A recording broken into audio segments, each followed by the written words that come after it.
Welcome to another episode of random kick-ass fucking shit with old Uncle Slave.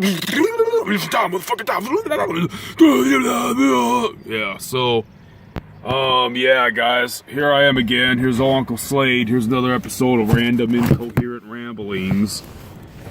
Yeah. What the fuck is that? Gum? Whatever. So, here's some beautiful fucked up scenery for what the fucking fuck-ass shit. Damn it. Yeah, trying to set this shit up. So this is part 2 of one of my video series about fucking stereotypes and shit. Alright, so if you guys can hear me, whatever. So I'm really ugly, so we're gonna fucking do the camera pointing away today action. Yeah, I might as well fucking give you the stupidest ass fucking view of the world right here. So, ay carajo, what's this, brightness and shit? I don't want that. Fuck that. My world is dark, gloomy, and pissed off. Yeah, no, really, my eyes hurt. I'm nocturnal as fuck. So, yeah, guys. So globalism. So there is a theory that I vehemently believe.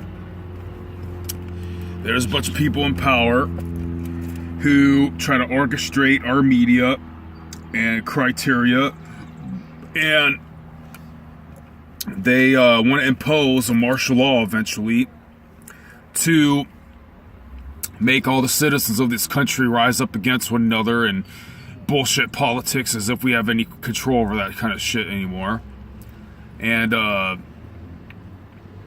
out of the ashes of that civil war will reprise like a martial law. It's kind of like, in lay terms, you have a bunch of communist countries seeing that communism don't really exist, really profit. So they are implementing things of capitalism, and you have a bunch of capitalistic countries that exist that, for subversive and semantical and theoretical and evident reasons, are implementing more and more communism, and that is another video. But nonetheless, a lot of people will say this is conspiracy theory, hippie jargon, and all they care about is going home and watching their favorite TV show, whacking off and going back to sleep. And if everybody, it's just funny that before the Constitution, before a great country like ours existed, people were fighting and dying to be all in the know and be all woke, about politics, getting up the ass of their politicians and fighting for the equal rights of man. I was watching this documentary of the Saxons the other day, and life was really hard back in the ancient world, and they ain't too ancient, but nonetheless you get the point. Back in the ancient world, if you were a slave for life. Back in the ancient world, if you had a couple debts, well, your wife and kids are being sold, and you're being crucified in the marketplace for all to see, so they don't do the same.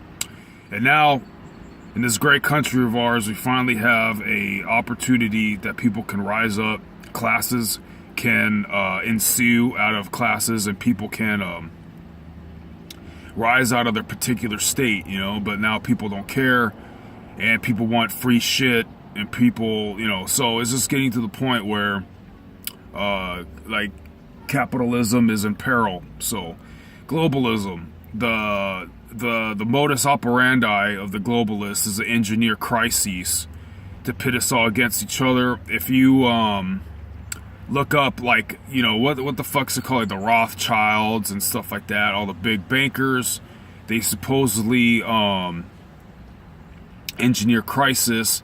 They start like these world wars, and then after the ashes of the world wars, the debtors, whoever wins or loses, all owes the banks. So they win either way. Something about the big bankers back in the day engineering the economic meltdowns, So I'm a lay person trying to tell you the gist of these things.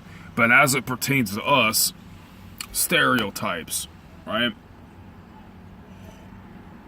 Now, let me tell you, I'm probably one of the only alleged pseudo-conservatives that give credence to the plights of, let's say, like BLM and stuff like that. And I'll tell you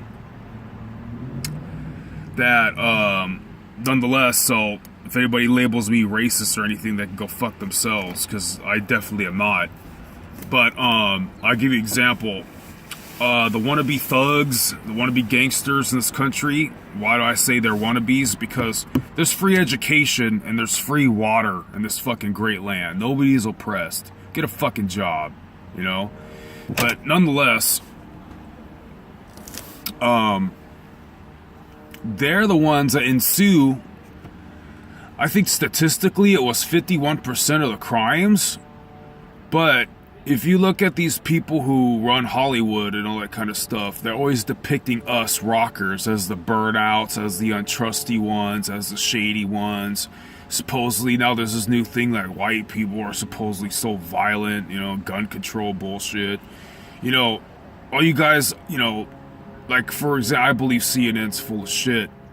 Whenever some dumbass kid shoots up a school, then they're trying to make guns illegal. They blame guns as the culprit. And I hope you guys have heard the story as it goes. If guns kill people, then pencils spell wrong, and hot coffee splashes people. You know, it's what the idiots do behind the tools. It's not the tools itself. So, yeah. So back to my case in point. My case in point.